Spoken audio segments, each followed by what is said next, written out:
Piero contó: esta noche hemos hablado de nuevo sobre el beso y hemos discutido acerca de qué clase de beso era el que nos procuraba más felicidad. Es propio de los jóvenes responder a eso. A nosotros, a la gente mayor, ya nos ha pasado la edad de tentativas y probaturas, y para esos importantes menesteres solo podemos recurrir a nuestra engañosa memoria. De mis humildes recuerdos, os quiero pues contar la historia de dos besos que fueron para mí a la vez los más dulces y los más amargos de mi vida. A mis 16 o 17 años, mi padre poseía una casa de campo en la vertiente boloñesa de los Apeninos, en la que pasé buena parte de mis años de adolescencia y juventud, época que ahora, lo entiendas o no, me parece la más bonita de toda mi vida. Ya hace tiempo que habría vuelto a ver esa casa o que me la habría quedado como lugar de reposo, si no hubiera sido porque, a causa de una desgraciada herencia, fue a parar a un primo mío con quien ya desde niño me llevaba mal, y que además tiene un papel importante en esta historia. Era un hermoso verano, no demasiado caluroso, y mi padre estaba en aquella pequeña casa conmigo y el citado primo al que había invitado. Por aquel entonces, ya hacía tiempo que mi madre no vivía. Mi padre, todavía de buen ver, era un hombre apuesto, refinado, que a los jóvenes nos servía de modelo tanto en lo tocante a la equitación, la caza, la esgrima y los juegos como en artibus vivendi ed amandi. Aún se movía ágilmente y casi de forma juvenil. Tenía prestancia y fuerza y, poco antes, se había casado por segunda vez. El primo, que se llamaba Alvise, contaba con 23 años y era, tengo que reconocerlo, un hermoso joven. Esbelto y bien formado, con largos rizos y de cara fresca y sonrosadas mejillas, tenía además elegancia y aplomo. Era un conversador y un cantante bien dispuesto. Bailaba excelentemente y, ya entonces, era reputado por ser uno de los hombres más codiciados entre las mujeres de nuestra región. Que no nos pudiésemos ver uno a otro tenía su buena razón de ser. Conmigo actuaba con altanería o con una insufrible condescendencia irónica, y aquella forma desdeñosa de tratarme, a mí que precisamente superaba en sensatez a los de mi edad, me zahería cada vez más. Asimismo, yo, como buen observador que era, descubría muchos de sus secretos e intrigas, lo que naturalmente a él, por su parte, le disgustaba sobremanera. Algunas veces intentó ganarse mi favor mediante una actitud falsamente amistosa, pero no me dejé engatusar. Si yo hubiese sido un poco mayor y más inteligente, le habría correspondido con el doble de astucia. Me habría granjeado sus simpatías y le habría hecho caer en mi trampa en el momento oportuno. ¿Es tan fácil engañar a la gente mimada por el éxito y la fortuna? Pero aunque ya era lo suficientemente mayor para detestarlo, seguía siendo muy niño para conocer otras armas que no fuesen la frialdad y la oposición, y en lugar de devolverle con elegancia su saeta envenenada, solo conseguía con mi furia impotente hundirla más profundamente en mi propia carne. Mi padre, a quien, como es lógico, no le pasaba desapercibida nuestra mutua animadversión, se reía de ella y se burlaba de nosotros. Apreciaba al guapo y elegante Alvise, y mi comportamiento hostil no le disuadía de invitarlo a menudo. De esta forma pasamos juntos aquel verano. Nuestra casa de campo estaba espléndidamente situada en la colina y desde ella se divisaban, por encima de los viñedos, las lejanas llanuras. Por lo que sé, había sido construida por uno de los propietarios Albisi, un florentino exiliado. Estaba rodeada de un bello jardín alrededor del cual mi padre había hecho levantar un nuevo muro. También hizo esculpir en piedra su blasón en el portal, mientras que encima de la puerta de la casa todavía pendía el blasón del primer propietario, trabajado en piedra quebradiza y prácticamente irreconocible. Más allá, hacia la montaña, la casa era abundante. Yo iba allí a pie o a caballo casi todos los días, ya fuera solo o con mi padre, que me instruía entonces en el arte de la cetrería. Como he dicho, yo era todavía un chico, o casi, pero en realidad ya no lo era, y me encontraba más bien en mitad de aquel periodo breve y peculiar en que los jóvenes deambulan, ansiosos sin razón, y triste sin motivo por una tórrida calle situada entre el perdido alborozo infantil y la todavía incompleta pubertad, como entre dos jardines perdidos. Naturalmente escribía un montón de tercetos y poemas, pero aún no me había enamorado de otra cosa que no fuera un ensueño, aunque de puro anhelo creyera desvivirme por un amor verdadero. Así que corría de un lado a otro febrilmente, buscaba la soledad y me sentía desgraciado hasta lo indecible.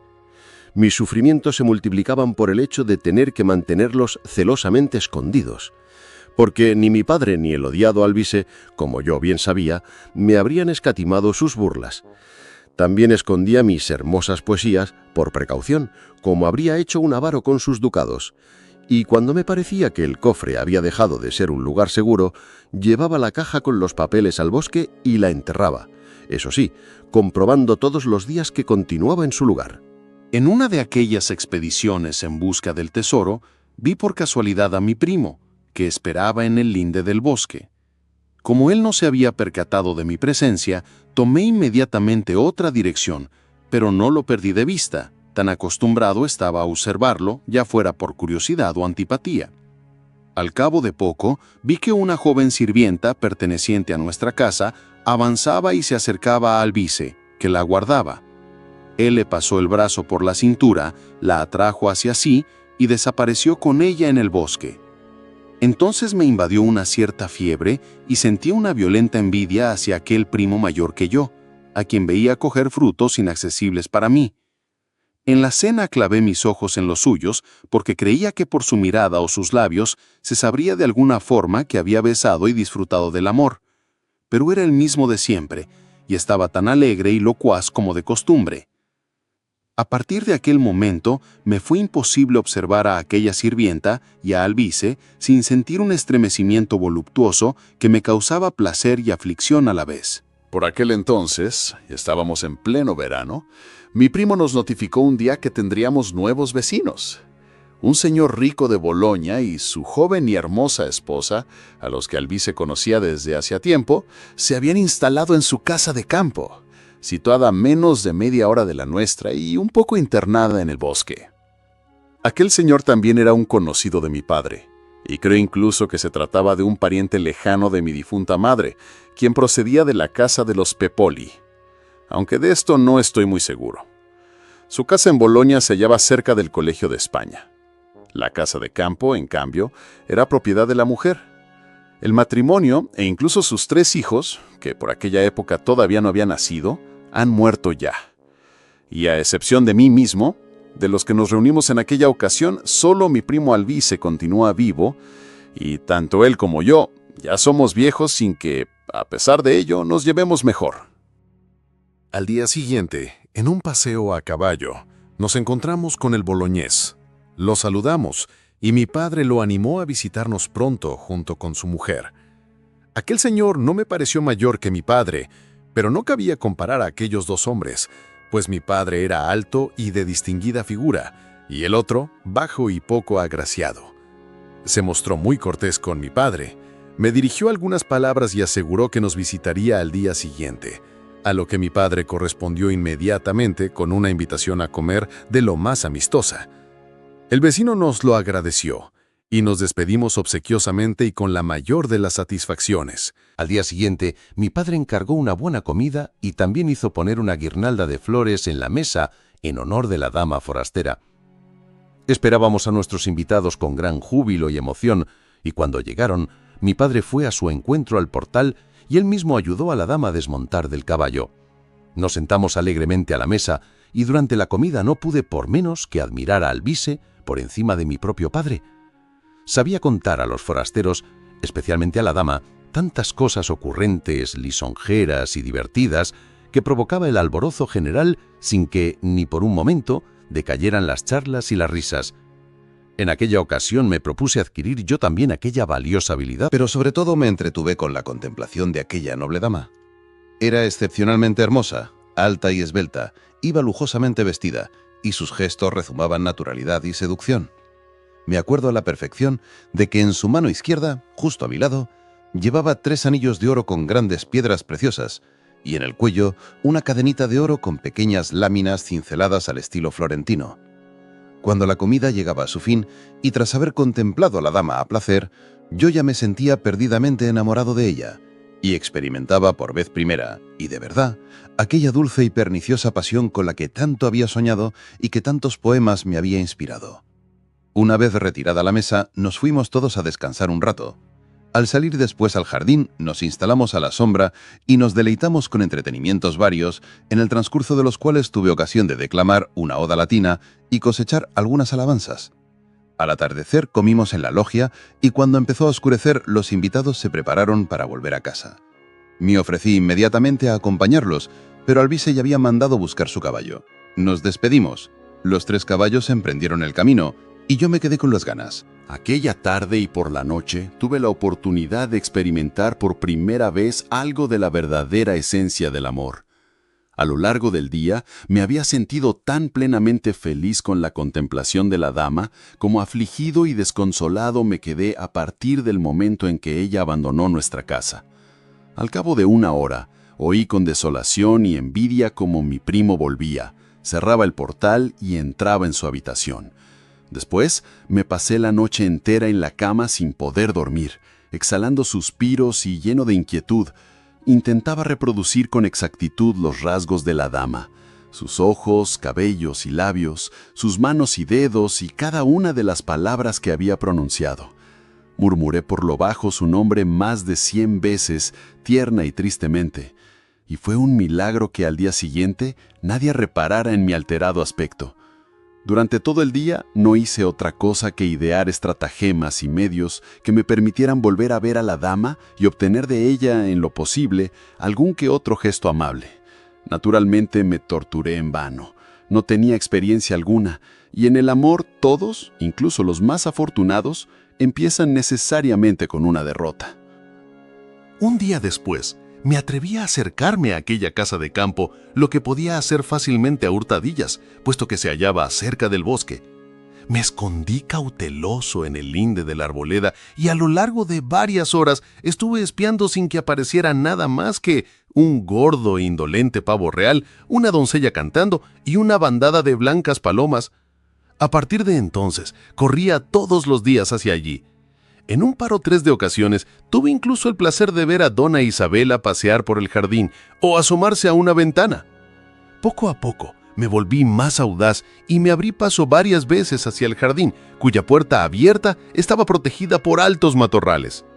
Me camuflaba debajo de ellos de tal forma que podía divisar varios caminos y situarme asimismo bastante cerca de un pequeño pabellón al que por las mañanas Isabela gustaba de visitar. Allí estaba yo la mitad del día, sin sentir hambre ni fatiga, temblado de gozo y angustia, apenas lograba atisbar a la hermosa mujer. Un día me encontré con el boloñés y corrí doblemente feliz hacia mi puesto, pues sabía que él no estaría en casa. Por esta razón me atreví a internarme más que de costumbre en el jardín y me escondí cerca del pabellón, agazapado tras un oscuro matorral de laurel. Al percibir ruidos en el interior supe que Isabela estaba allí. En un momento me pareció incluso oír su voz, pero tan débilmente que no estuve del todo seguro. Desde mi penoso acecho, esperaba con paciencia la ocasión de ver su cara, al tiempo que me atenazaba constantemente el miedo a que su marido volviera y me descubriese por azar. Para mi mayor fastidio y pesar, la ventana del pabellón que daba a mi escondrijo estaba cubierta por una cortina de seda azul, de manera que no me era posible atisbar el interior. Con todo, me tranquilizó un poco pensar que desde aquel lado de la villa tampoco yo podía ser visto. Tras haber aguardado más de 1 hora, me pareció que la cortina azul empezaba a moverse, como si desde dentro alguien intentase escudriñar el jardín a través de una rendija. Permanecí bien escondido y, emocionado, me mantuve a la expectativa, ya que no estaba ni a 3 pasos de la ventana. El sudor se deslizaba por la frente y mi corazón palpitaba con tanta fuerza que temí que pudieran oírlo. Lo que aconteció después me hirió más que si un sablazo hubiera atravesado mi corazón inexperto. De un tirón, la cortina se descorrió a un lado y, rápido como un rayo, aunque con mucho sigilo, saltó un hombre por la ventana. Apenas me había recuperado de aquella indecible consternación y ya me enfrentaba a otra nueva sorpresa. Porque acto seguido reconocí en aquel hombre audaz a mi primo y enemigo. Como si un relámpago hubiera cruzado mi mente, en un instante lo comprendí todo. Me puse a temblar de rabia y de celos, y estuve en un tris de saltar y precipitarme sobre él. Alvise se había incorporado. Sonreía y miraba con cautela a su alrededor. En aquel mismo instante, Isabela, que había abandonado el pabellón por la puerta principal, apareció en la esquina, se aproximó hacia él sonriente y dulce y suavemente le murmuró: «Ahora vete, Alvise, vete, adiós». Mientras ella se inclinaba, él la abrazó y apretó sus labios a los suyos. Se besaron una sola vez, pero tan largamente y con tal avidez y ardor, que en aquel minuto mi corazón debió latir cuando menos 1000 veces. Nunca había visto tan de cerca la pasión, hasta entonces solo conocida a través de poemas y relatos, y la visión de mi dona posando sus labios rojos, sedientos y golosos, sobre la boca de mi primo, casi me hizo perder la cabeza. Aquel beso, señores míos, fue a la vez el más dulce y el más amargo de todos los que yo mismo he dado y recibido en mi vida, a excepción quizá de uno, del que pronto os hablaré.